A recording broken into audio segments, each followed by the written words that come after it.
people with no clothes on. We've seen that. Literally just at storage sites, or just wandered. Yeah, one in particular just wandered on, absolutely nothing on at all. Walked on like he was just fine. I'm just coming into this storage site and then check my unit out. It didn't present as unusual, other than the fact he had absolutely zero clothes on. Yeah, because like that, your AI wouldn't have picked it up, because not only were they not wearing a balaclava, but actually nothing on at all. Nothing on at all. Yeah.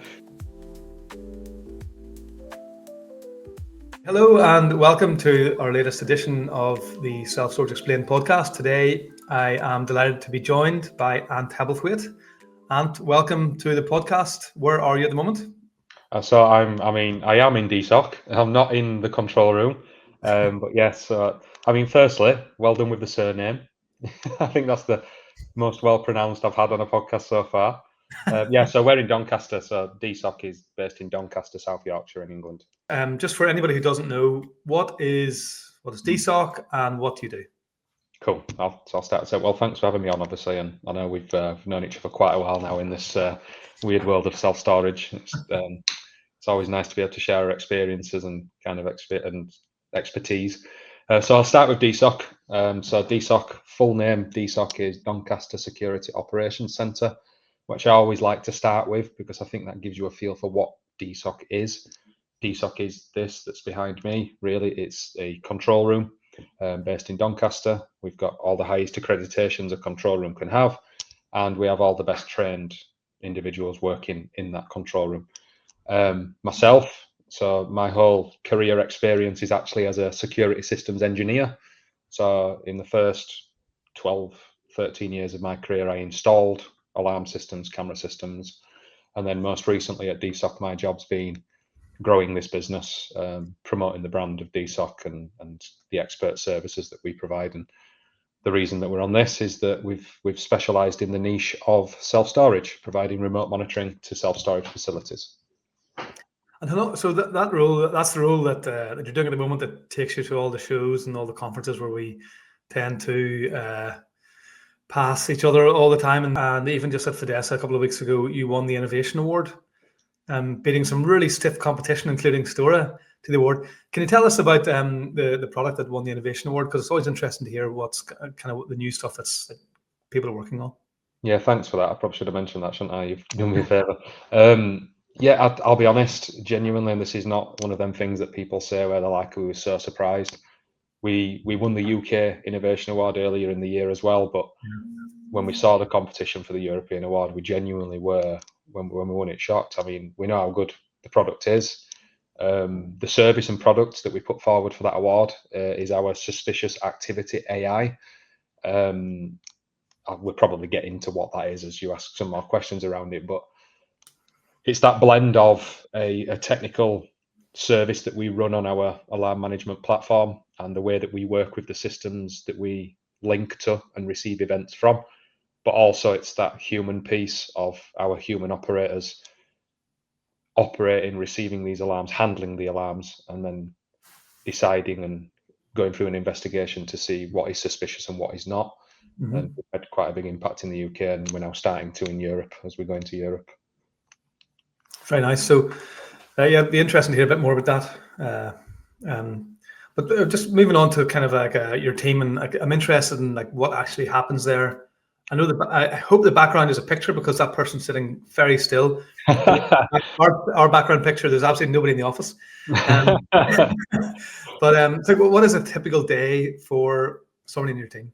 So I can use this as an example. So behind me, a guy called Rich. I call him Ricky, but to customers he's Rich. Rich is actually he's a team leader on that shift. So there'd be Rich and 3 of his operators, or 4 on the team, and there's kind of 2 halves of how that function in the control room works over a 24-hour period. You've got the during office hours, during day hours. A lot of the customers' sites that we monitor, the alarm systems are not armed or set, and a lot of the camera systems are not sending us activations, a lot of them. So during the day, it's more of a commissioning new sites, running tests with engineers on sites, running tests with store managers, answering calls, like a control room call center function, and more of that type of function during the day hours. And then really, we always say it comes alive 4 or 5 p.m. onwards through to 5, 6, 7 a.m. when all of these sites are closed, or staff have left the sites, but the customers are still accessing the sites. And at that point, this control room becomes very busy on the what we call inbound activity, where the alarms and the cameras are sending a lot of events to us, and these guys work through them, handle them in the screens that you can see, and make decisions around what to do about that. So like, let's say something's going on site, so you see something happening. I don't know. I'm going to ask you later all those things you've seen, but let's say something suspicious is going on. Like, what are the different potential ways that your team can respond to that? It's a great question. That's the crux of the job, really. Sometimes I think people they don't think about it too much. Actually, what does it actually work like in practice? In most occasions, it's a call to a key holder. In most occasions, you're ringing a member of staff, a dedicated named someone who's responsible for that site, to just confirm things, to just explain to them what it is that you've seen. It may be that an intruder alarm system's not been set correctly, so you're ringing them to say, could you please go and reset the intruder alarm, or at least to make you aware that it's not been set. And then everything from that, which is your mundane, usual alarms coming in, you're ringing a key holder, to you've seen something suspicious. And then we work on what we call a suspicion to belief scale, where if we've received a CCTV event, an access control event, an alarm event, and our human operator has now gone past that stage of, this is not something little that doesn't need further investigation, this is something I believe to be suspicious, whether that be the actual event and the systems created a suspicious event, or whether it's just the humans got that feeling from what they're looking at, then there's a series of things we can do. So one of the biggest tools we have for CCTV monitoring is the use of speakers. So we will quite often use a PA system or a speaker system on site to issue out live audio warnings or live audio instructions, because a lot of them triggers that we get from a self-storage site could be actually be a customer. So quite a lot of the time it's to just talk to that customer to say, the person who's just gain access to unit 206, could you please go back to the keypad because we're not sure about the credential. Or it could be you're seeing something definitely suspicious and the audio message is a completely different tone of leave site immediately. And then we move on to what do we do about that. If we're in one of them scenarios of we've deemed it suspicious, we're now escalating, we can escalate to a private guard response, security guard response. Or if we believe a crime to be in progress, we'd escalate straight to police. So sometimes in that whole chain of events, our operator can quickly go from being suspicious about something to believing it to be a crime. If we're very clear with our instructions with the customers, nobody should be on this site past this time, for example. And then anybody on that site past that time is trespassing on that site. So we could go straight to police. In self-storage, that's more difficult to achieve, and that's why we've got lots of different products and services to be able to kind of provide that. But I think that captures what we would do about it. And then we would follow up with things such as reports and whatever that client needs to land on their desk by the morning, and the police crime numbers and such like. What's a police response generally to I know, well, I don't know this for a fact, but I've heard that, like, if there's a fire at a self-storage facility, generally unless there's somebody in the building, the typical response is like, there's no threat to life here, so we're not, like, we won't necessarily go in and do a whole lot. I think the life safety one, the fire and life safety alarm that you've just described, you're generally right. Depends upon how proactive the self-storage operator is, the fire alarm system they have, how intuitive it is. Can the monitoring station confirm to the brigade that the fire's been initiated in a certain area of the building? They've got to consider their own workers' safety as well, entering that building. So with the fire brigades, you can get a lot of pushback for them to actually enter the building. Any kind of inkling that someone else is in the building, then they will do their best to do that. But there's a lot of measures you've got to achieve. And I've heard that in the industry a lot recently. It's good to hear. Like the reaction that Paul Farhi had to the Storage World one is great to hear. That's where this industry is fantastic, this sector. They have a disaster like that, they openly talk about it, and everybody wants to be better from it. So that's that one with fire and life safety. When it comes to police response, I would say it would depend upon the message they've received from whoever it is that's letting them know there's a crime.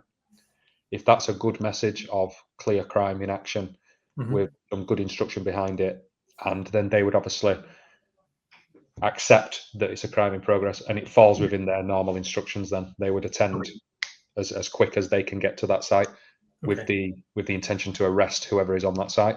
What's the most brazen act of theft you've ever seen on a self-storage site? Or attempt theft?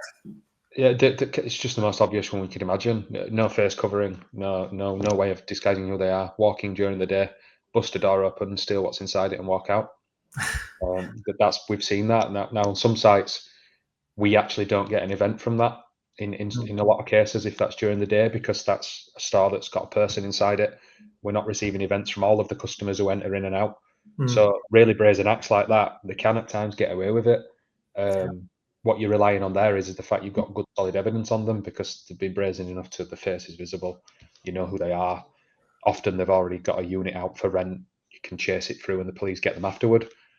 The most brazen out of hours is always the same MO. It's always the same people. It's multiple people balaclavaed up, coming in a transit van, ramming a gate, ramming a barrier, hitting multiple containers, multiple drive-ups, or multiple units.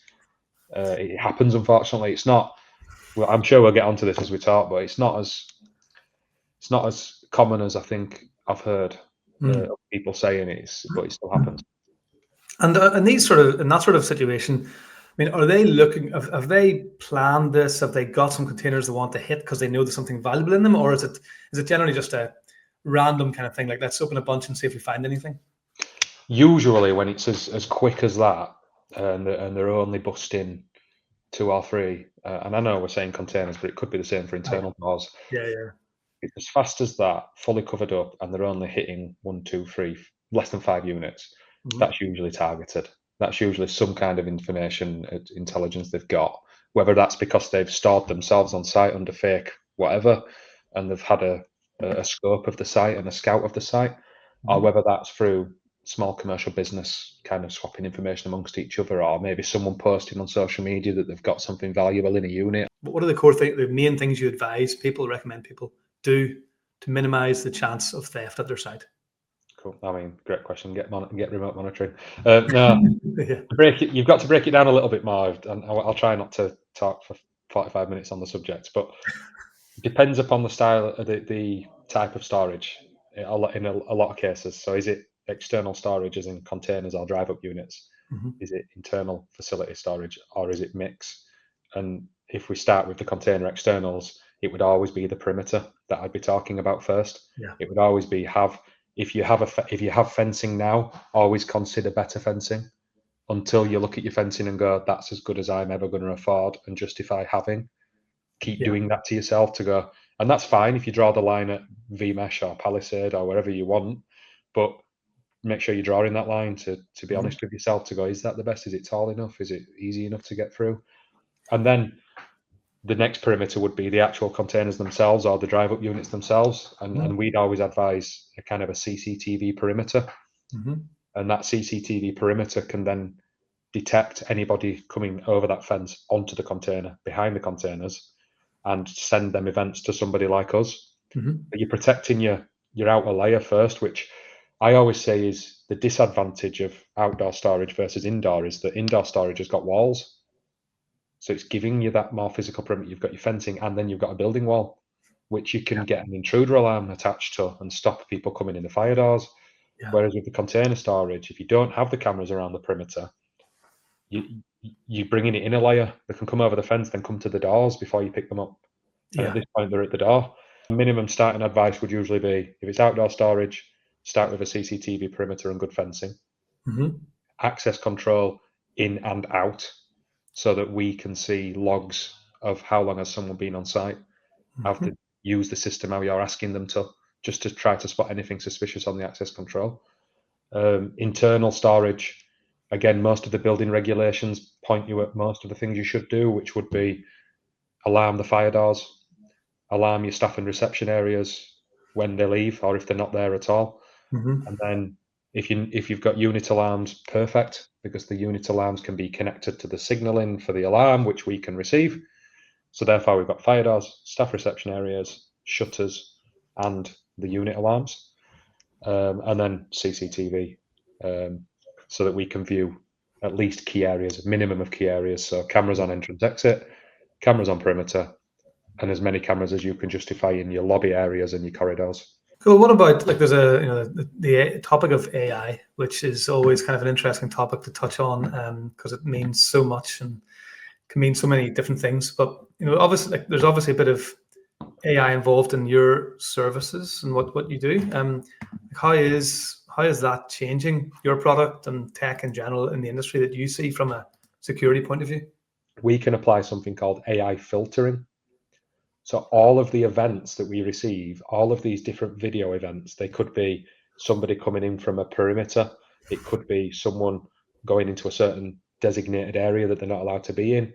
Yeah. We receive all of that, and a lot of them are false at times, because you get a lot of things like trees can blow into the detection area. You can get installers configure the detection zone incorrectly so that it's picking up a public area, so it's picking up outside of the site. And we apply our AI filtering to them cameras to reduce the activations. So we've done that for ever since we've so the 5.5 years that DSOC's existed, we've done the AI filtering. That's not really all that new. What we did is we looked at the amount of filtering that was doing, and we thought, could we get this to do some other object classification? Could we do something clever with this? Could we say, when we're talking to the AI now, really, to the program, to the machine learning, and saying, when you receive events that you decide are people after said time, if their face is covered, send that to our human operator and call it suspicious activity. Yeah. So the first object classification we've pushed through our suspicious activity AI is if a person's face is covered. But in terms of the impact on the sector, you can imagine what you could then do with that, because this cameras then knows a lot more than just that. We just now need to figure out what's a practical use of it, what's an efficient use of that, what's the next object classification that makes sense, how can we apply it on scale? Because that's what we always need to think. We need to think, like, at the minute we're receiving way over 1 million alarms a month, and we've got to filter them with tech and with people processors. Yeah. And the last thing you want to do is start selling a new AI service that's not the right one, and then the scale of the events that you receive is huge, and you can't manage them. So I think I've answered that. What I've tried to add, there was so many technical tangents I could have gone off there. Well, you managed to avoid it and not confuse me, so I think that was good. Thank you. What about like, do you ever come in the morning and somebody's like, "Did you see what happened last night? Look at this," and you kind of stand there and you're like, "What on earth is going on there?" Like, what? And you end up kind of everyone's watching and laughing. Do you have any examples of, like, and I can even think of one or two at my own site, so like I know this happens. 100%. Yeah, 100%. I actually asked one of the guys in the office, because I usually get asked this question on something like this. So I thought, Okay. my own experience, the one that I always say on any of these, because it's just brilliant. I was working, it wasn't actually a DSOC one, I was working as an account manager for one of the local councils, and I was doing a footage review of actually a quite serious incident. But whilst doing it, I thought, just in the corner of the screen, I was like, is that a banana? It was like a massive banana. What the hell? So we zoomed in to have a little look what was going on, and it was a man dressed as a banana, obviously from some kind of fancy dress night out, trying to steal some chips off a homeless man. Oh, lovely. And I was like, I will never see that ever again. For as long as I live, I will never see a man dressed as a banana arguing over chips. So that's my one. The guys here see all sorts. You can imagine, like, it's members of the public, like, the way they act. It's just extreme. Like, people with no clothes on. We've seen that. Literally just at storage sites, or just wondered. Yeah, one in particular just wandered on, absolutely nothing on at all. Walked on like he was just fine. I'm just coming into this storage site and then check my unit out. It didn't present as unusual, other than the fact he had absolutely zero clothes on. Yeah, because like that, your AI wouldn't have picked it up, because not only were they not wearing a balaclava, but actually nothing on at all. Nothing on at all. Yeah. So he's just a person activation. It was just like, oh, person on site. Oh, is there? Okay, let's have a look. Okay. he's behaving all right, other than the fact he's got absolutely zero clothes on. Oh man. So yeah, they'd be the two, I'd reckon. Nice one. Well, and just before we wrap things up, if you're an operator listening to this, and you want to catch people walking about in the nude or with balaclavas on from both ends of the scale, like what's the best way to reach out to DSOC and to get security on your site? Yeah, well, if it's not in an airport, catching me on a delayed flight or at a trade show, check out our website, I'd say. So www.dsoc.uk. I'd say check the website out. If you contact an email, it'll be info@dsoc.uk. But Okay. that's the best place because there's lots of case study material on there as well. And I'm always conscious that because my default's technical, I go quite deep with it sometimes, whereas actually in practice, remote monitoring is quite a simple practice. It's start with an alarm, then a camera, and see where you go. Yeah. Thank you. Thanks for having me on. Thanks, Ant. Cheers. Thank you very much. At Stora, our mission is to help our customers build the best self-storage businesses. Self-Storage Explained is here to try and bring you the best from inside and outside the industry to help you grow your business. If you want to find out a bit more resources, go to stora.co to sign up for a demo or find out more, or you can go to stora.co/academy for lots more resources, including our financial model and other in-depth guides to setting up and growing your business.